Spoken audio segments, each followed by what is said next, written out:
राम राम दोस्तों, खमा गणी। आशा करता हूँ आप सब लोग अच्छे होंगे। कुछ कमेंट आए मेरे पास क्योंकि मैं 2007-8 में तकरीबन 1.5 साल में WWE का कोच रहा हूँ। मेरी इंजरी होने की वजह से, हिप रिप्लेसमेंट की वजह से मैंने छोड़ दिया ये काम।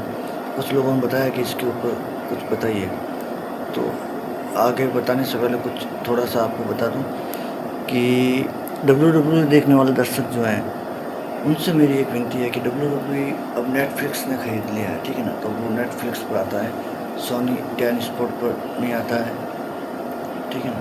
पहले सोनी 10 स्पोर्ट 1-2 का आता था, अब उसमें नहीं आता है। मनोरंजन के लिए देखते हैं आप, ठीक है, WWE देखिए, मनोरंजन के लिए अच्छा है आपका, लेकिन इसमें रियल फाइट नहीं होती भाई। ये सारा स्क्रिप्टेड होता है। इसकी बाकायदा रिहर्सल करवाते हैं हम लोग। फाइट होने से पहले 1-2 दिन पहले इनकी रिहर्सल होती है। हर पंचेस लिखे जाते हैं, हर मूव लिखे जाते हैं, हर डायलॉग लिखे जाते हैं डायलॉग डिलीवर करने के लिए। तो ये सब केमिस्ट्री मनोरंजन के लिए बनाया जाता है। वहाँ जो दर्शक यहाँ अपने इंडिया में बैठे दर्शक जो देखते टीवी पर, उनको लगता है कि रियल फाइट है। रियल फाइट नहीं होती है। हाँ, मार पड़ती है, रियल पड़ती है, मार तो पड़ती है, सीधी सी बात है। कुछ एक्शन 15 मिनट का अगर फाइट है तो उसमें से 2.5 मिनट का जो फाइट होती है वो रियल होती है। बाकी 30.5 मिनट की फाइट स्क्रिप्टेड होती है, ठीक है ना। अगर अगला भूल जाता है प्लेयर तो दूसरा रेसलर उसकी हेल्प करता है बताने के लिए, लेकिन वो काट दिया जाता है, बताया नहीं जाता है, ठीक है ना। अभी दोस्तों, आपको अगर रियल फाइट देखनी है, हकीकत देखनी है, तो AEW पर देखिए आप फाइटिंग। सारे के सारे कंटेस्टेंट जो प्लेयर है, जो रेसलर है, अब धीरे धीरे उसकी तरफ मूव कर रहे हैं, AEW की तरफ। वहाँ की फ़ाइट होती है, वो भी स्क्रिप्टेड होती है, लेकिन फ़ाइट असली होती है वहाँ की। विनर फिक्स नहीं होता कि कौन विनर बनेगा कौन नहीं बनेगा। वो वहीं मोमेंट पर डिसाइड होगा, आखिरी मोमेंट पर, कि किसने क्यों नहीं किया है। अगर दोस्तों आपको मनोरंजन के साथ साथ रियल फाइट देखनी है तो मैं आपसे आग्रह करूँगा कि आप AEW पर देखिए रियल फाइट, ठीक है ना। उसमें आपको मनोरंजन भी होगा और फाइट भी देखनी पड़ेगी आपको उसकी पूरी।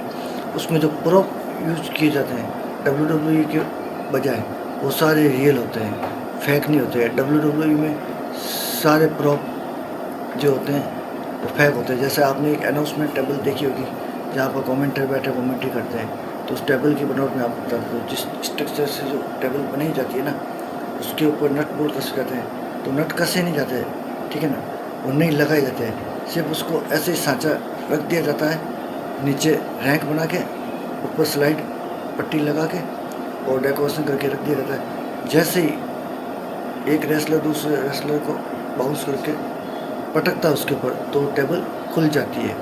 और वो बिल्कुल नाजुक लकड़ियों से नहीं बनी होती है, वो बनी जाती है फोम से, लकड़ियों की जो बुरादा होता है उससे बनी जाती है, जिससे उनको कोई चोट नहीं लगती है। और जो वायर आता है उसके अंदर, जिससे बेसबॉल के डंडे पर किसी को बांध के लेके आते हैं, वो भाई बिल्कुल मुलायम तार का बना होता है। और उसके ऊपर जो नुकीले दांत होते हैं ना, जो वो सब फेक होते हैं, वो मुड़ जाते हैं, ठीक है ना। प्लास्टिक टाइप होते हैं, फोम के बने हुए, ठीक है ना, तो उससे कोई चोट नहीं लगती है। जैसे 100 लगे हुए हैं एक तार के ऊपर, 100 डॉट है, 100 नुकीले, तो उसमें से 4 या 5 प्लास्टिक के लगे होते हैं जो नुकीले होते हैं, वही चुभते हैं, जिनसे हल्की हल्की ब्लीडिंग आती है और नुकसान कुछ नहीं होता उससे।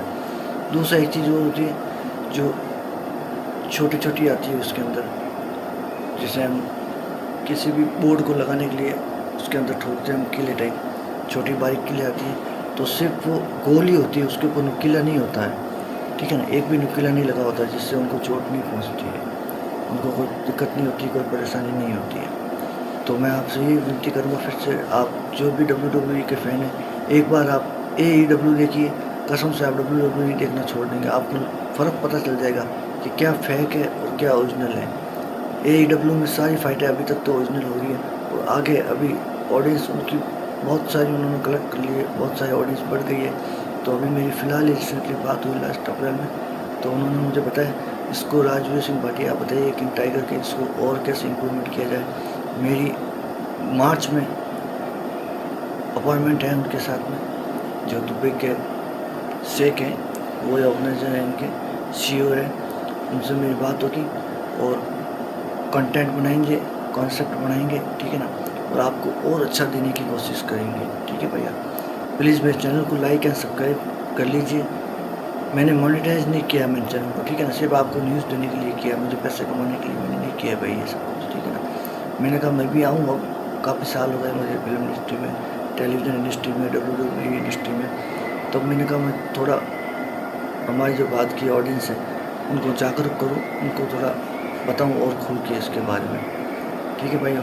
मैं बिहाइंड द कैमरा था पिछले 25 सालों से, अब मैं सामने आ रहा हूँ आप लोगों के। राजवीर सिंह पाठी, एक बार फिर बता देता हूँ, राजवीर सिंह पाठी जोधपुर राजस्थान से, मारवाड़ से, और किंग टाइगर, लोग प्यार से किंग टाइगर बोलते हैं, और मेरे सरनेम पाठी है तो पाठी साहब कॉलिंग आउट करते हैं। सब इंडस्ट्री में मुझे पाठी साहब नाम से जानते हैं और किंग टाइगर नाम से जानते हैं। तो दोस्तों बने ही क्या, और फिर से कहता हूँ चैनल को लाइक एंड सब्सक्राइब कीजिए दोस्तों, ताकि मेरा हौसला बढ़ेगा। मैं आप लोग को फिल्म इंडस्ट्री से, टेलीविज़न इंडस्ट्री से, जो रियलिटी शोज होते हैं उनके, WWE के, यहाँ तक कि हॉलीवुड फिल्मों के भी मैं आपको कुछ चीज़ें बताऊंगा जिनका मैं पार्ट रहा हूँ एज एक्शन डायरेक्टर, ठीक है ना। तो मैं आपको बताऊंगा कौन सी फिल्म, आप मुझे कमेंट करके बताइए कौन सी फिल्म के सीन के बारे में आपको क्या जानना है, मैं आपको डिटेल में उसके ऊपर एक वीडियो बना के बताऊँगा। ओके दोस्तों, जय हिंद, जय भारत माता की, जय गौ माता की। भाई एक विनती आपसे है, अगर आप सच्चे देश प्रेमी, सच्चे देशभक्त हो, गाय की रक्षा कीजिए भाई। गाय को कोई पकड़ के लेके जा रहा है आवारा पशु समझ के, उसको छुड़वा दीजिए। ऐसी गौशाला है सरकारी जहाँ उनको नहीं तो पानी मिलता है पीने का, नहीं उनको चारा मिलता है। मैंने हालत देखी है, भूखा मरती है, तड़पती है, वेटरनरी डॉक्टर है, वो बेचारे कुछ कर नहीं पाते हैं, वो सिर्फ दिखावटी है। मैं उस पर एक वीडियो बनाऊंगा, आपको पूरी बताऊंगा कि हमारे सरकारी गौशालाओं में गायों की हालत क्या होती जा रही है। प्राइवेट गौशालाओं में फिर ठीक है, क्योंकि उनका दूध प्रोडक्शन होता है, दूध से कई सारे पदार्थ बनाए जाते हैं, उनसे पैसे आ जाता है, तो उनकी गायों की रिकवरी हो जाती है। लेकिन सरकारी गौशालाओं में जो आवारा पशु समझ के लेके जाते हैं, उन पर कोई कुछ नहीं किया जाता, नहीं उनके कोई टूटी बाकी है तो उनका कोई इलाज किया जाता है। अंदर भूखे मरते मरते गाय 2 क्विंटल की जाती है, ठीक है ना, उसका वेट 50 kg हो जाता है, ठीक है ना। सिर्फ मात्र 1.5 या 2 महीने के अंदर उसका 150 किलो वजन गिर जाता है। मानिए कि रोज़ का 10 किलो वजन उसका गिरता है गेंद उनकी बजाय। वहीं प्राइवेट गौशालाओं में 10 किलो वजन पुट ऑन होता है गायों का, ठीक है। इस पर मैं एक वीडियो जरूर बनाऊंगा, आपको बताऊंगा प्राइवेट गौशालाओं में और सरकारी गौशालाओं में जो गौशालाएँ गोद ली गई है उनका देख रेख कैसे की जाती है, उनकी निगरानी कैसे रखी जाती है। और सरकारी जो कि पैसे खाते हैं गौपालकों से, ठीक है ना, वो सारा पैसा अंडर द टेबल लिया जाता है, गायों के ऊपर कुछ नहीं लगाया जाता है।